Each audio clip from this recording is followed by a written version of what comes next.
ନମୋ ନମୋ ନାରାୟଣ ବାରେ ଦୟା କର।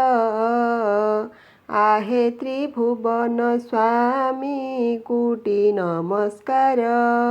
कंठे भरी दिय प्रभु तुम सुधा महु। सत्यनारायण जन्म कथा गाइबी मु। चंपावती नामे राजे जणे राजा थिले। तांको अत्याचार पाई प्रजा कांदुथिले। मंत्री थिले हिंदू धर्मी पास्ता राजांकर। सत्य पथे न्याय पथे मनटी तांकर। पास्ता राजांकर थिला एकुई दुहिता। सर्वगुण संपन्ना से सौंदर्य शोभिता। दिने जेमा मणि थिले सखी गहन रे। स्नान करिबाकु गले पद्म सरोवरे।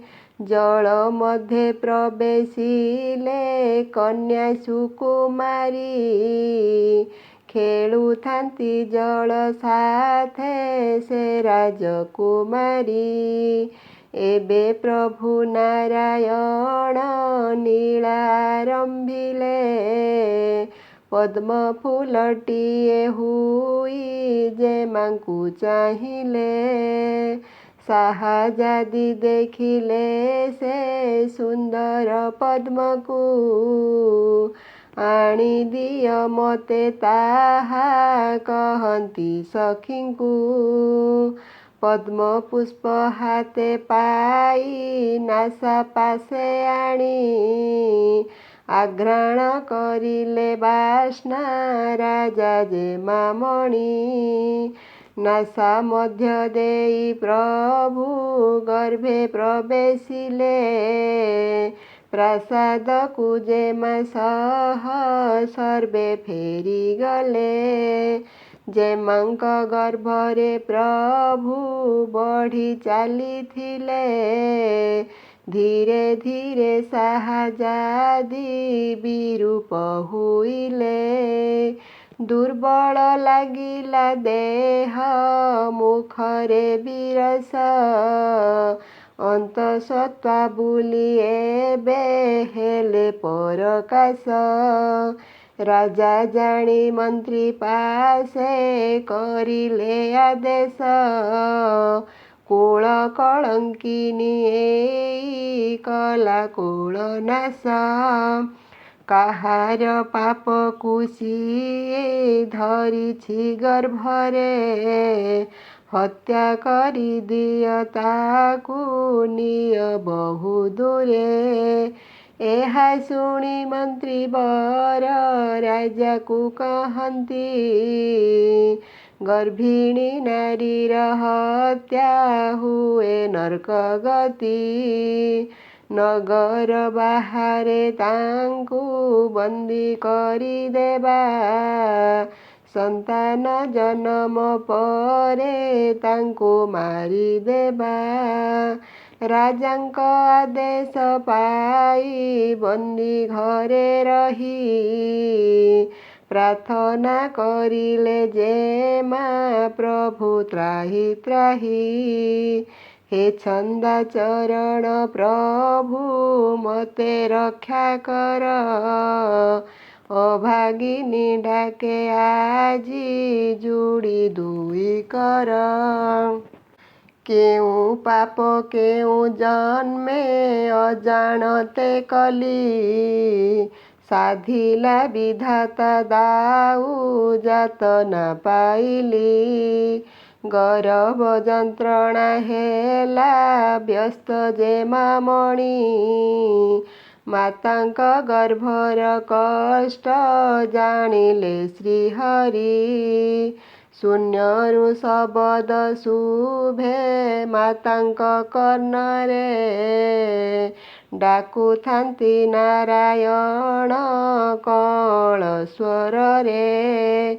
ସମୟ ହୁଇଲା ମାତା ମୁଁ ଦେବି ଜନମ ପାରୁନି ବାହାରି ମୋହି ହୋଇଛି ଉଲଗ୍ନ କାନି ପଣତରୁ ଖଣ୍ଡେ କରମା ଭକ୍ଷଣ ପିନ୍ଧି ତାହା ହୋଇବି ମୁଁ ଧରାରେ ଜନମ ହୋଇ ସେ ପ୍ରଭୁ ହେଲେ ଅନ୍ତର୍ଧ୍ୟାନ ରାଜା ମନ୍ତ୍ରୀ ଶୁଣି ଏହା ମିଳିଲେ ତତ୍କ୍ଷଣ ଦେଖିଲେ ପଡ଼ିଛି ଫୁଲ ଫଳ ନାହିଁ ସେଠି କି ହେଲା କଥା ହେଲା କାଳ ବୃଷ୍ଟି ରାଗ ଗର ହୋଇ ବୋଇଲେ ରାଜନ ଜଙ୍ଗଲରେ ଛାଡ଼ ୟାକୁ ଯାଉ ତାର ପ୍ରାଣ ତାଙ୍କୁ ନେଇ ମନ୍ତ୍ରୀବର ଜଙ୍ଗଲକୁ ଗଲେ ଘୋର ବନସ୍ତରେ ତାଙ୍କୁ ଏକାକୀ ଛାଡ଼ିଲେ ଏବେ ଦୁଇ ହାତ ଟେକି ଡାକେ ସାହାଯାଦି ରଖ ପ୍ରଭୁ ନାରାୟଣ ସତେ ଅଛ ଯଦି ମାର ବିକଳ ଶୁଣି ଆସିଲେ ଶ୍ରୀହରି ଶଙ୍ଖ ଚକ୍ର ଗଦା ପଦ୍ମ ଚାରି ହାତେ ଧରି ସୁନ୍ଦର ପ୍ରାସାଦଟିଏ ଗଢ଼ାଇ ସେ ଦେଲେ ମାତାଙ୍କୁ ରହିବା ପାଇଁ ଅଭୟ ସେ ଦେଲେ ରାଜ ଆଉ ମନ୍ତ୍ରୀ ପାଇଁ ପ୍ରଭୁ ଚିନ୍ତା କଲେ ଉଚିତ ଦଣ୍ଡ ବିଧାନ ମନେ ସ୍ଥିର କଲେ ଦିନେ ମନ୍ତ୍ରୀ ସୁତ ସେତ ଦାଣ୍ଡେ ଖେଳୁଥିଲା ଅଚାନକ ଭାବେ ତାକୁ ମୃତ୍ୟୁ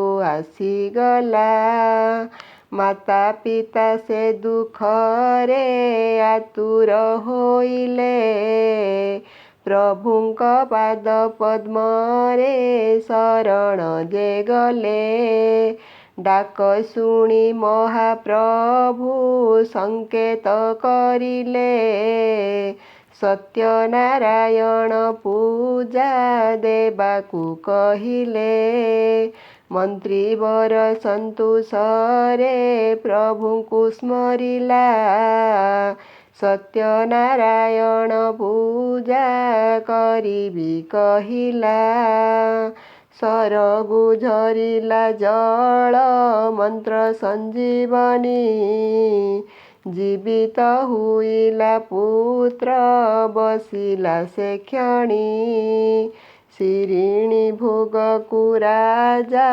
କଲେ ହତାଦର ଦୁର୍ଭିକ୍ଷ ହୋଇଲା ରାଜେ ପଡ଼େ ହାହାକାର ଦିନେ ବ୍ୟାଘ୍ର ଆସି ରାଜ୍ୟରେ କଲା କକ୍ୱା ଭୟ ଚାରିଆଡ଼େ ଖେଳିଗଲା ଅମଙ୍ଗଳମୟ ବ୍ୟାଘ୍ର ସହ ଯୁଦ୍ଧ ପାଇଁ ରାଜା ଗୋଡ଼ାଇଲେ ବ୍ୟାଘ୍ରକୁ ନ ପାଇ ରାଜା ବନ ସେ ପଶିଲେ ସୁନ୍ଦର ପ୍ରାସାଦ ଦେଖି କହିଲେ ମନ୍ତ୍ରୀକୁ ଖଜଣା ମାଗିବ ଯାଅ ସେ ଲୋକ ପାଖକୁ ନ ଦେବ ଖଜଣା ଯଦି ବନ୍ଦୀ କରି ନେବ ମୋତେ ଅମାନ୍ୟର ଫଳ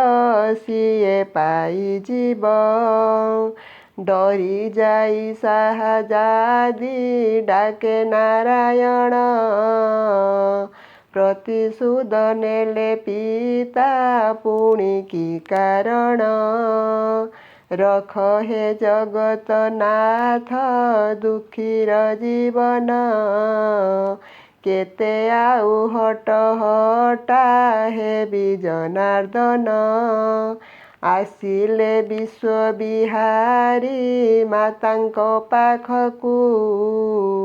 ଅନୁମତି ଦିଅ ମାତା ଯୁଦ୍ଧ କରିବାକୁ। ଯୁଦ୍ଧ କଲେ ନାରାୟଣ ରାଜାଙ୍କ ସହିତ।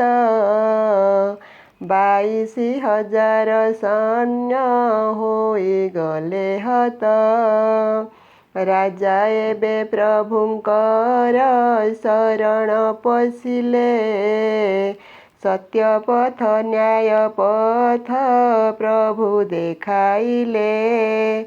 ସତ୍ୟନାରାୟଣ ପୂଜା ତୁମେ କର ବାରେ। ସତମତ ହେଲେ ରାଜା ଆନନ୍ଦ ମନରେ। ପ୍ରଭୁଙ୍କର କୃପା ବାରି ତହୁଁ ବରସିଲା। ସବୁ ସୈନ୍ୟମାନଙ୍କର ଜୀବନ ଫେରିଲା। ଶାହାଜାଦି ସହ ରାଜା ଉଆସ ଫେରିଲେ। ସତ୍ୟନାରାୟଣ ପୂଜା ଆରମ୍ଭ କରିଲେ। ହୁଳହୁଳି ଶବଦରେ ମେଦିନୀ କମ୍ପିଲା। ସରଗରୁ ଫୁଲ ବର୍ଷା ଠୁଳ ହୋଇଗଲା। ଧନ୍ୟ ଧନ୍ୟ ଧରା ଆଜି ଧନ୍ୟ ଏ ବ୍ରହ୍ମାଣ୍ଡ। ତୁମ ଚରଣରେ ପ୍ରଭୁ ହୋଇଥାନ୍ତି ରୁଣ୍ଡ। ବାରମ୍ବାର କରୁଥାଏ ତୁମକୁ ପ୍ରଣାମ।